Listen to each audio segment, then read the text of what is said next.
Right. Welcome, everyone. Nikita, welcome to our Fireside chat. Excited to do this with you. Glad to be here. Yeah, so we're talking about modern B2B commerce today. I know it's an exciting topic and something we both have a lot of experience with. And, want to really talk to our audience about, a couple of things today. First off, what is modern B2B commerce and what are manufacturers and distributors looking for today? And then obviously you're joining us from Shopify, so we want to hear your perspective on, how is Shopify different? What are you guys bringing that's new to the equation for manufacturers and distributors? I know we'll also dive a little bit into Portal and, talk a little more about how Portal is, built on Shopify and all how that's accelerating manufacturer and distributors to, really accelerate their journeys with Shopify. And excited to have this conversation. But before we do that, Nikita, I want to give you the opportunity to introduce yourself and share a little more about you and kind of your journey. Thanks, Evan. I really appreciate it. And thank you for having me. You know, Myself, I'm a partner solutions engineer at Shopify, and so my goal is really to help with everything that is technical enablement and pre-sale solutioning with our partners, such as yourself, so our agency partners. Um, Before joining Shopify, I was agency side, so I have the general gist of what are the problems that agencies such as your own are trying to solve. But today, what I really want to I'm quite excited to focus on is the work that both Shopify and our partners, especially Zaelab, is doing around manufacturers and distributors.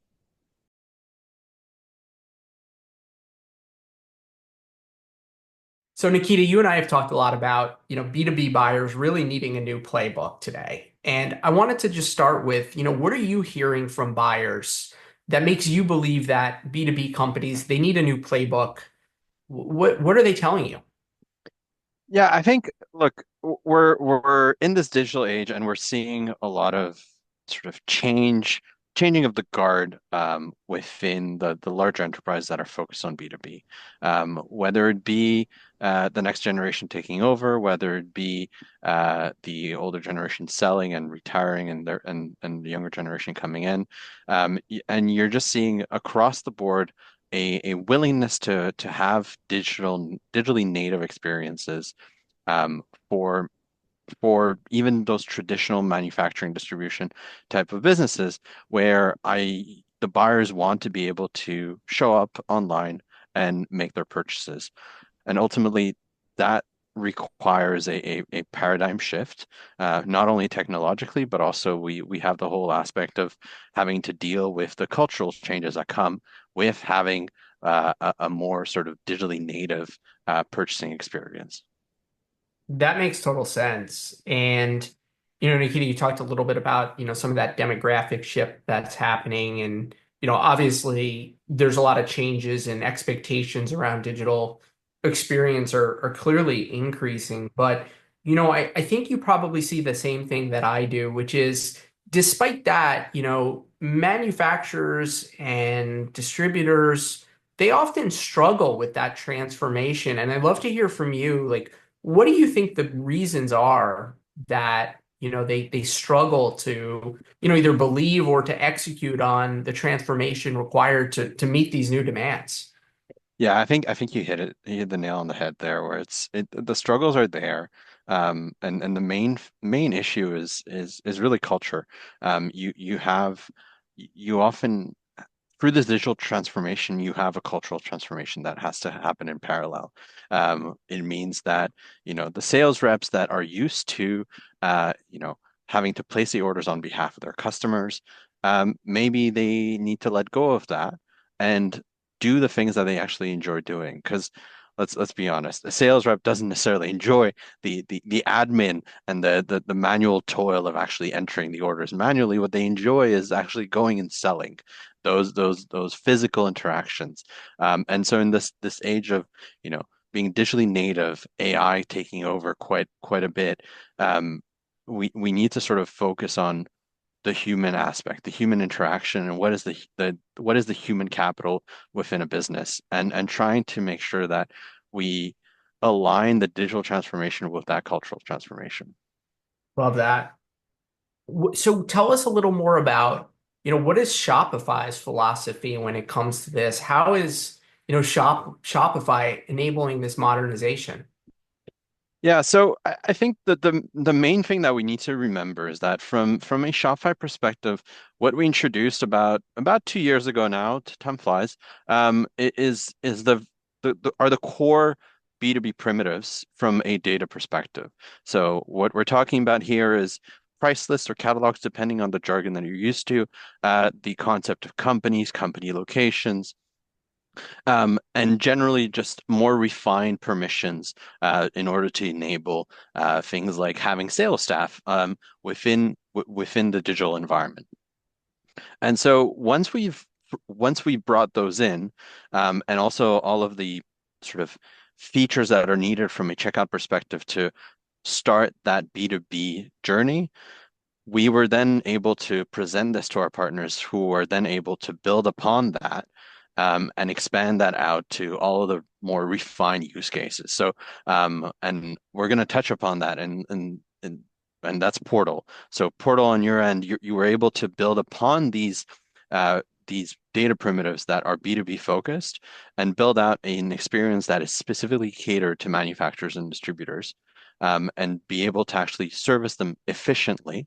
And at the end of the day, what that combination looks like at a high level is Shopify uh, operates per the ethos that we've always operated by, where we bring 80% of the functionality, but we make sure that we expose enough APIs in this case to enable partners such as Zaelab to build out that last 20% and be able to go to market with with 100% solution for their customers. Makes total sense. Nikita, are there themes that you see in companies that when they're trying to modernize, do they make a common set of mistakes that you see? What would be your advice for B2B companies that are looking to undergo this modernization? Yeah, absolutely. I think, and this doesn't necessarily just apply to sort of B2B specific businesses. I think this applies to any business that is going through a digital transformation. When you're going through this process, you you sometimes fall into the trap of saying, I need one-to-one functionality from my legacy platform to my new platform, in this case, Shopify. I think it's important to understand why were you having that process in place on your legacy platform, and then revisit, is that truly the best way to be operating? If so, then yes, let's go and achieve that one-to-one functionality. But if the answer is you were just limited by the platform that you were working with, then let's revisit that process and try to build a better one on the new platform. So I think Yeah, that's an important piece there. I love that, Nikita. In fact, I watched a podcast this morning with Toby from Shopify and a new board member about, the board member was talking about first principles and really starting from the point of, let's not focus on how we've done it, but what do we need today to win and be successful? And so I think that's great advice. Yeah, absolutely. I think that was with Joe Natale, our new board member, right? Yes, Yeah, that was a fantastic chat they had. it's great.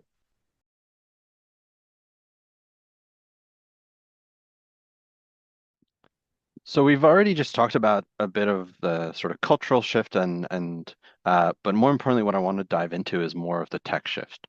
So the pacing framework, PACING, is a framework that is unique to Zaylab's modern selling approach. So what I'd love for you to do, Evan, is maybe explain that to us.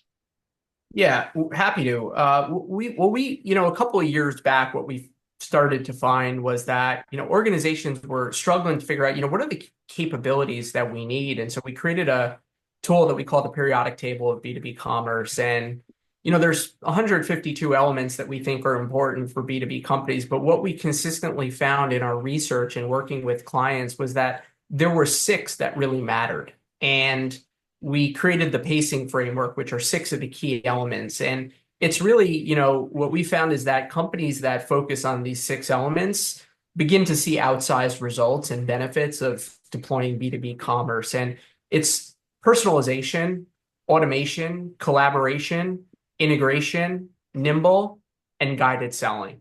And, I won't go through each of these, but What we found is that, personalization and really in a B2B experience is that, you're not just selling to a one-to-one customer, right? And particularly they're not coming to you because, it's an impulse purchase. And so, oftentimes in B2B, we see that there's, purchasing agents or engineers and a variety of different personas. So really thinking about, how do we build an experience that helps them get their jobs done in a business setting is critical. Automation, we're starting to see that, how do we leverage automation to make your customers' lives easier? Collaboration, right? This is in our world in B2B experience. Uh, these aren't just, hey, I'm going to add something to my shopping cart, I'm going to click buy now, and I'm going to be done, right? There's sales engineers involved and other types of people that you need to engage with. And so, how do we create digital experiences that are collaborative and enable us, to do work together? Integration, people need to trust the data. They need to know if you give me a price or if you give me my inventory, that I can trust that, and it's real time, and it's going to deliver when it says it's going to deliver. The flexibility and nimbleness is so important. Being able to adapt, try, test, learn based upon real-time customer feedback, and then guided selling, which is about, I always give a good example of, a client, like Caterpillar that is selling, oil filters as an example. You search oil filters, you come back with, 5,000 different types of oil filters, but that's not what I want. I want the oil filter that fits the piece of machinery that I bought from you 3 months ago. So guide me to that. Help me understand what I need to buy. And so the pacing framework is really a framework that helps, focus B2B organization on what really matters and what drives the needle. Absolutely. That sounds super exciting. I want to touch upon one element of the pacing framework, and that's nimble. That's not necessarily something that we associate with the B2B enterprise context. So I'd love to maybe dive in a bit more and double click into that and see what does that look like in this context. Great question. So, we've been in this technology ecosystem for a long time, Nikita, and we've seen that, there's lots of legacy technology that these organizations have inherited. Um, and some of that technology is not what I would call fast or really built for, the needs of customers or organizations today. And this is precisely why we are excited to partner with Shopify. What we saw with Shopify was they fundamentally reinvented commerce, and they really figured out that, technology shouldn't be a barrier, but should be an enabler. And so what this looks like for us is that, customers want to focus on what is different and unique about them. They don't want to focus on the operations. They don't want to focus on maintenance. They don't want to focus on upgrades. And so why we're excited about the partnership with Shopify is that, ever since, Shopify has really kind of accelerated their B2B platform, it's brought the same approach and lets customers focus on what really matters and enables that nimbleness.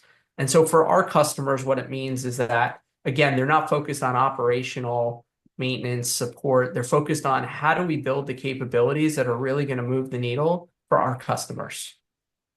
Nice. You already started tooting Shopify's horn, but before we dive into that, what I want to sort of, what I want to for you to help clarify for me is, where do you see traditional e-commerce platforms actually failing or falling short rather for the B2B use cases that you're coming across? A lot of it's flexibility, right? As we think about B2B organizations, buying processes are different. Um, B2B organizations, again, when we think about what the needs are, very rarely, is it, hey, I just want to come to my website. Search is not always the same, right? Again, go back to the example I gave on, the oil filters. I'm not shopping impulsively. I'm shopping based on a need, right? I have a piece of machinery that's down, or I need a specific solution to my problem. I need to know when I could get something to my project site.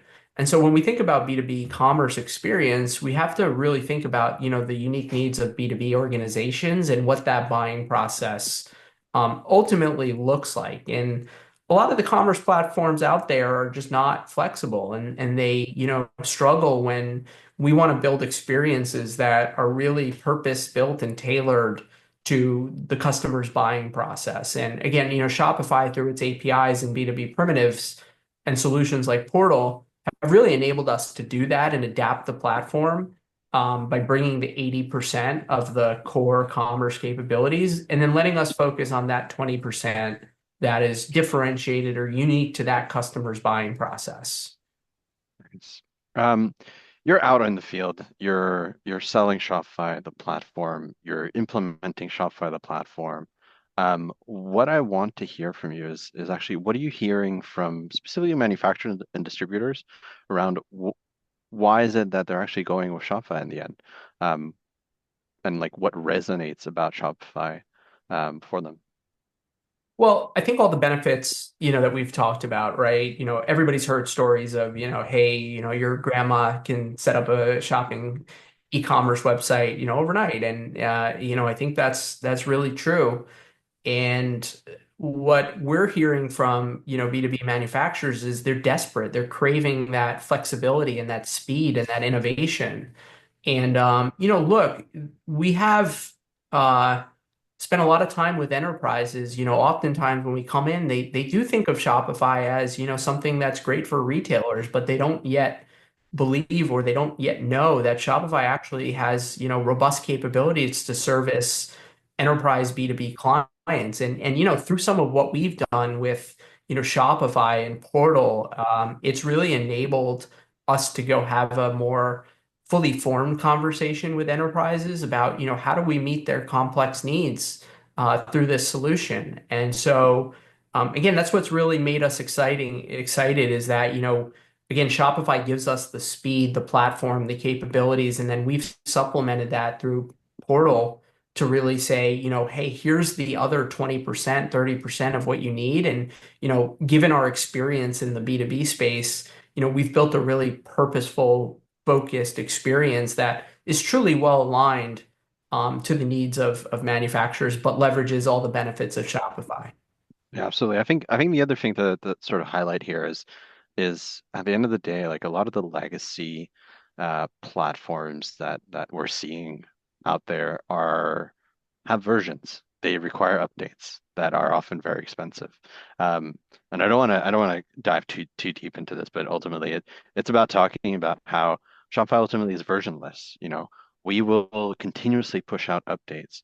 We have our editions twice a year where over 150 updates are published, and for you to get access to those updates, you don't have to go and update your version of Shopify and go and update all of your integrations.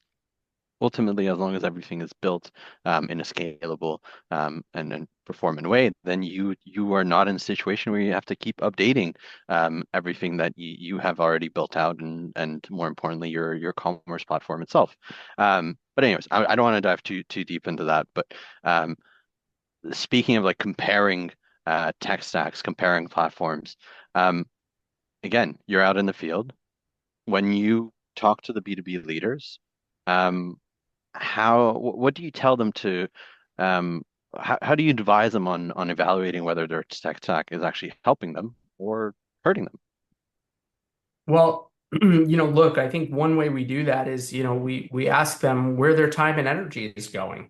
And, oftentimes what we hear is that their time and energy is being spent on things that are not differentiating the business. And so that's, usually a good marker for us to understand if there's a technology problem. But what I think is important here, Nikita, and it kind of gets to, what's different about Shopify. I think we've seen this market evolve, over the last 15 years. And, for a very long time, as you said, customers were stuck in this kind of vicious, endless upgrade cycle and customization cycle. And I think what's impressed me most about Shopify is that, what makes Shopify different, right? First off, what we've seen with other kind of organizations is that, it really comes back to the kind of core foundational architecture that the platform's built on. And one of the things I've learned and appreciated about Shopify is, this vision to really harness and stay and keep that core platform pure and cloud native and really it as an outsider looking in, it seems that like that's a non-negotiable for Shopify, right? That we're going to keep that platform, clean and core. And, I think other organizations and commerce platforms in this space, frankly, just didn't do that. And, over time, that kind of technology dead and it eroded them and, it translated to their customers' problems, right? And so I think that's really important, and I think that's really differentiated. And it's put other commerce technologies in catch-up mode, and frankly, it's really hard to catch up with Shopify. Um, and then the second thing is just mindset. Again, I think with that kind of principled approach around, keeping the core clean, it's also the mindset, right? Shopify's got this, I was pretty impressed when we started working with Shopify, but the product centricity of the organization, and the fact that, everyone I talk to at Shopify is capable of running a demo. But just that product centricity and that product focus, many other commerce technologies in that we've seen evolve, they didn't have that, right? And again, it was a sales or marketing or other types of focus that, hey, we're effective. But again, I think, it feels to me like Shopify's really bet the long game that, hey, if we keep the focus on the product and the customer, and if we keep that core architecture clean, right, and we really buy into the platform vision that the benefits are going to be really impactful to the customers. And I think it's, from what I've seen, it's working quite effectively. I think a good testament to that sort of product centricity is the the core free rules that we have internally, where it's number one, we build an incredible product. Number two, we find a way to make sure that we make money with that incredible product. But ultimately, number three is never in verse one and two. And so at the end of the day, product over everything else is the core approach. Absolutely. Seems to be working. Somehow.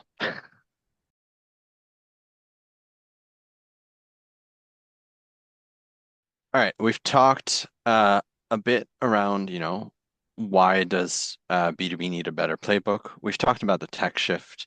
Let's dive into um, some of the unique uh, sort of functionality that Zaelab brings to the table in the form of Portal and acceleration of Portal.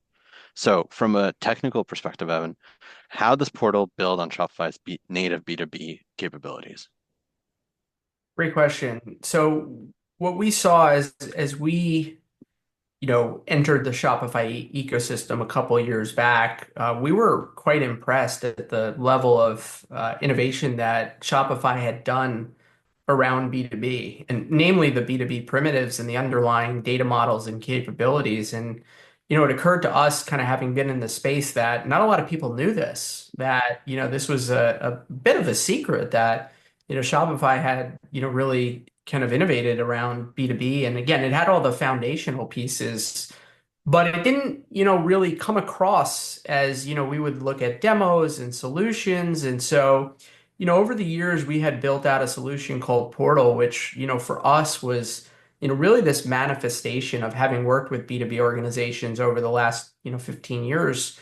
We wanted to really invent and create a B2B experience that was truly best in class, that, took what we knew worked really well for B2B manufacturers and distributors and codified it into, a unified experience that again, modernized the B2B experience, but also helped customers more quickly adopt and implement capabilities that mattered most, for B2B.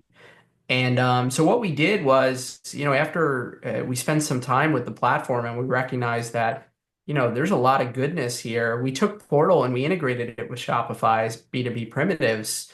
And the collective value we felt was really strong. So again, we knew Shopify had the right kind of bones and underlying capabilities, but just that experience didn't come across and necessarily communicate as effectively as we thought it could to, B2B manufacturers, that, hey, Shopify can, again, not only solve your direct to consumer needs, but it can also give you an enterprise class B2B experience. And so, we took Portal, we found pretty quickly we were able to integrate it into the B2B primitives. And the result is that, again, what we now have is we've taken Shopify, combined that with Portal, and the result is that we have a really exceptional experience that addresses, some gaps that we didn't find in the core platform. Things like, complex product configuration or certain integrations to CRM or ERP systems, things like workflows, right, for, new dealers or, the ability to do quoting. And so what we did was we kind of looked at Shopify and we said, hey, what else can we build that our customers need that, Shopify may not be able to do themselves or just, has other priorities in their roadmap. And we really, aim to fill that gap and really kind of overall is the result is, again, a more robust B2B solution that harnesses what Shopify's platform can already do. Yeah, absolutely. Quick follow-up question for that is just for those in the audience that don't aren't necessarily familiar with Portal, what would you say like if you were to give like the top three standout features of Portal, what would they be? Good question. So, we've really taken a lot of time to invest in a couple of areas with Portal, right? So one of those areas is, you know, typically a shopping cart is doesn't meet the full needs of, a B2B customer. Oftentimes in B2B settings, what we see is, hey, users are managing many carts or quotes, at a single time. And so we spent a lot of time really thinking through that experience, and we've created the ability to manage, many, many carts at a time and make it easier for a B2B buyer to, again, just manage those at a single time and quite easily. And so that's a big area. The second is, really complex account management. In a B2B setting, what we've found is that, again, you're going to have many different types of users that have different needs, and they want the ability to restrict or enable different parts of the site and experiences. Maybe you want people to see invoices, you don't want people to see invoices. And, so we've built the kind of a more robust roles and permissions framework to enable that. And then finally, workflows, right? So we've leveraged, the ability in our world in B2B, we see that, many times customers, want to have different thresholds or approvals for customers. And we've built the ability to have different workflows that enable those types of actions and permissions. And so, again, those are some of the three capabilities that we see requested most from our clients. Absolutely. And one additional follow-up, just to sort of toot your horn a bit more. This is all possible within the native Shopify experience, as in without having to leave your Shopify store. Is that right? That's correct. So there's a couple of different modes of integration, and again, it depends on the specific customer's needs. But there's that option for sure.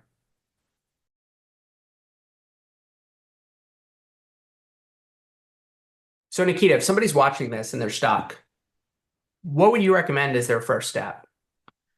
I feel like I would not be doing my job right if I didn't say, go ahead and immediately reach out to Zaelab and the Shopify team, and they'll help you get unstuck. But if you're looking to do something even before that, then it is going back to what I think we started by talking about at the very beginning, and it's kind of going back to um, uh, first principles thinking, and it's just understanding what is it that you need. Is the way that you've been doing things the right way necessarily? Are you just doing it because you don't have a choice? If you had another way to do it, would you do it differently? And then ultimately, and hopefully, the answers will guide you to being like, yes, I think I really need to talk to Zaylab and Shopify. Love that.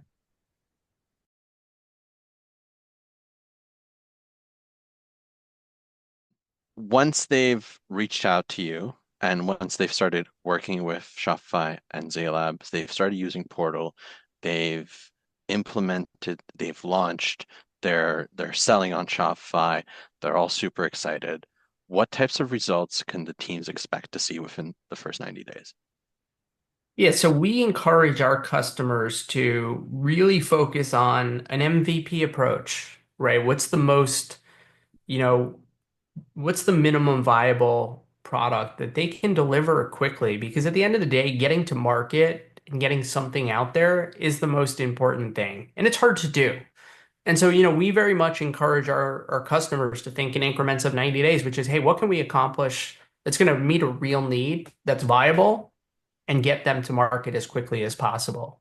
And from there, it's iteration, right? If we can get feedback from customers, if we can help them, um, really start to open those lines of communications with their customers, then we could figure out what's real and what they need to build next to meet that demand. And so, again, for our customers, we're really pushing them and really trying to think about, 90-day increments to get something to market.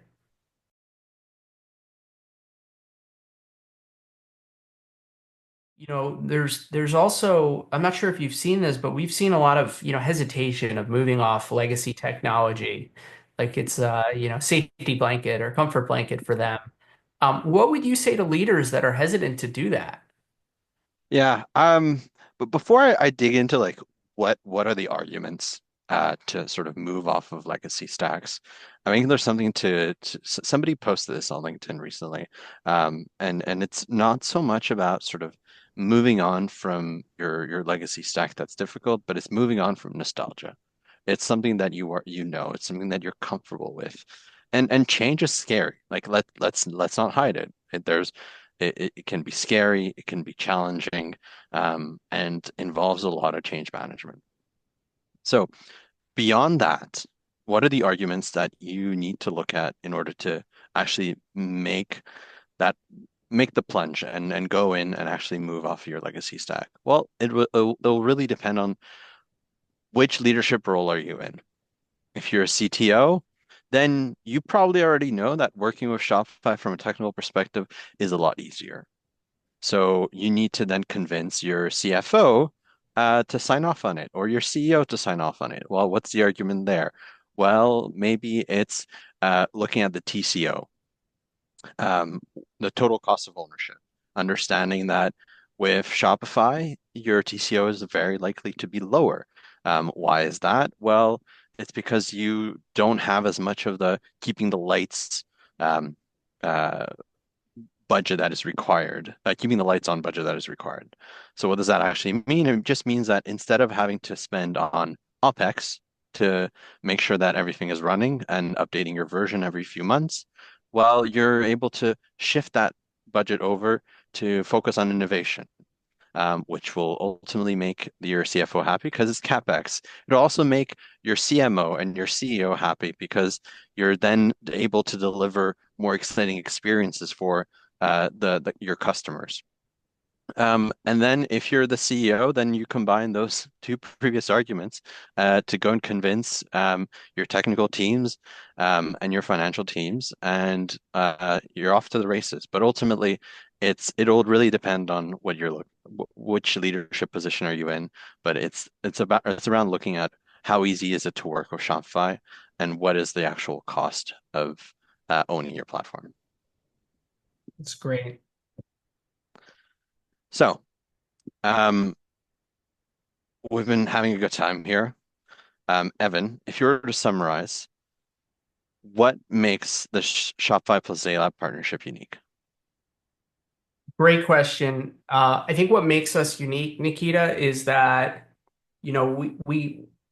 we're aligned, right? And we have unique value propositions on both sides of the fence that collectively come together and create value, right? Shopify's building the best commerce platform in the world, and Zaylab's focused on, enabling customers to modernize B2B commerce experiences. And, there's a lot to do when it comes to building a commerce platform, and there's a lot to do when it comes to building, best-in-class B2B commerce experiences. But when you combine those together, it creates tangible customer value, right? And again, in my experience, again, building a product is very different than, focusing on a single kind of, niche and marketplace that has distinct problems. And so we collectively put that together, and we both have, real value to create and purpose to create. And I think, in this case, 1 + 1 = 10.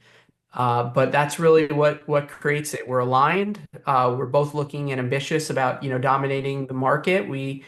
very much respect the philosophy around, Shopify and how they've built the platform. And I think you guys, also are excited about some of the innovation that we're doing, right? That's above and beyond Shopify, but also leveraging the platform. And so again, I think those things collectively together is what makes this a unique and valuable partnership for us and for our clients. Absolutely. Now that the audience is absolutely convinced to work with Shopify and Zaelab to leverage Portal for their business, where can people go to learn more or start the conversation? Yeah, they can go to zaylab.com, shopify.com, and I know we are talking all the time, so feel free to reach out to us. You can send an email to hello@zaylab.com. LinkedIn, any medium, I think we aim to be findable. Nikita, thank you for your time today. I think it was awesome to hear from you and learn more about, what Shopify is doing in this space and the partnership. And we appreciate that partnership and we're excited to keep innovating together. We're also very excited for the partnership. We're excited to see which merchants are going to be leveraging Portal, and just seeing what are you going to what else are you going to build in terms of experiences that involve Portal and Zaylab and Shopify. So yeah, Evan, I really appreciate you taking the time and having me out here. And somehow, even with some coffee, this white shirt did not get stained, so it's a win. Oh, wonderful. It's a win. Thanks, Nikita. Thanks.